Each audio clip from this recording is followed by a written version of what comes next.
everybody. So we are going to continue to keep deep diving into the NAR settlement and what it truly means. Again, my name is Nikki Britton. I'm the broker of Full Circle Texas, and I am in Texas. So I'm only going to speak on what's happening in Texas and what our contracts are here in Texas.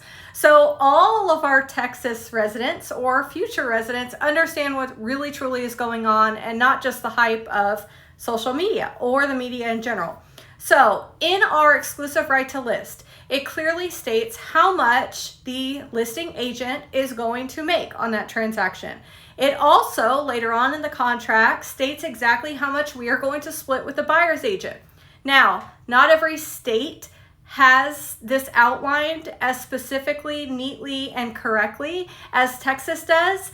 And even with this NAR settlement, I know that we're working on multiple different contracts that are going to change because of this, and this rep agreement is most definitely going to be one. But I'm going to educate and talk about what's on here, what you've already been signing as a seller, and what it really truly says, because I know that we all don't read everything that we sign, even though that we should.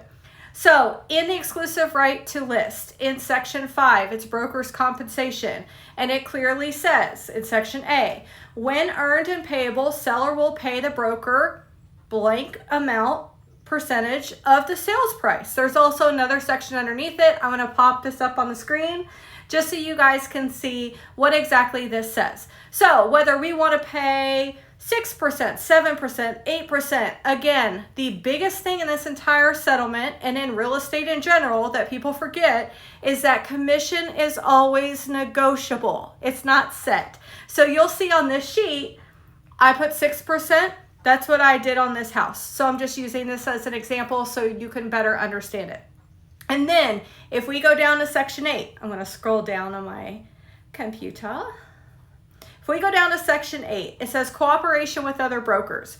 Broker will allow other brokers to show the property to prospective buyers. Broker will offer to pay the other broker, a fee as described below if the other broker procures a buyer that purchases the property. Meaning, if I am the listing agent, I have the property on the MLS, and another agent brings a buyer, this on here in section 8 is telling my seller, yes, you are paying me, we're just going to use 6% today. Yes, you are paying me 6%, but I am splitting my commission with the buyer's agent XYZ amount.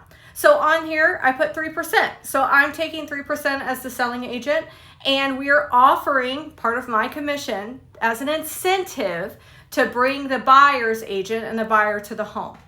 So basically out here, it outlines MLS participants and non-MLS, which basically means if an agent were coming in from Austin and they were in ABOR and they're not in HAR, would I be offering them a commission split? We'll talk about that at a later time and why that's so important, but right now we're not going to deep dive into that because real estate just goes down loopholes, and we'll talk about it all. So basically that's what it's saying on this. In the state of Texas, this has already been outlined.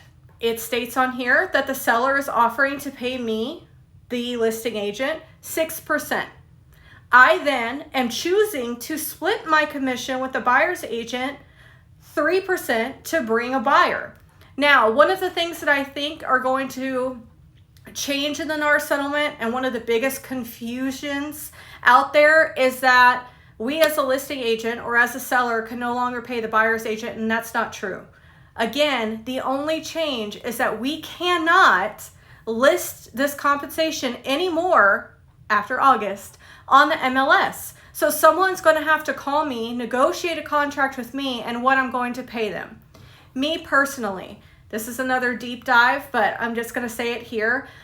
I won't take a listing that isn't offering a buyer's agent compensation. The reason why, we're no longer in the COVID days where you list a house, it goes within a couple days for $100,000 over list price. That's not the way it is anymore. Interest rates are high. People are a little bit scared to buy. The economy is really bad. There's just a lot of different factors that are going on that are scaring people.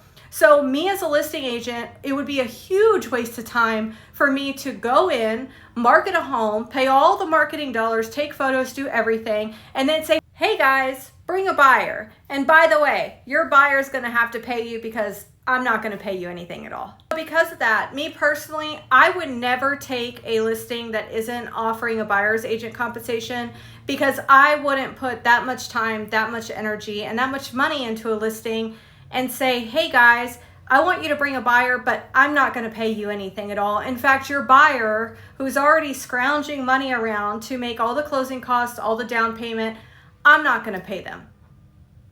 It's going to be a huge waste of time for a lot of people. And I think that a lot of agents are going to start to realize too, if you don't have this hard conversation with your sellers and explain that paying a buyer's agent is really truly an incentive to have them come in and bring somebody into your home. If you're not having that conversation with your sellers, then you're really going to make this job a lot harder than what it needs to be.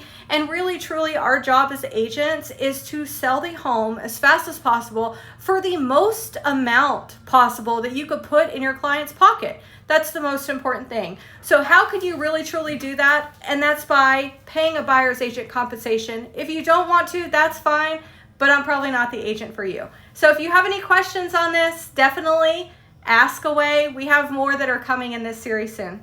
Bye guys.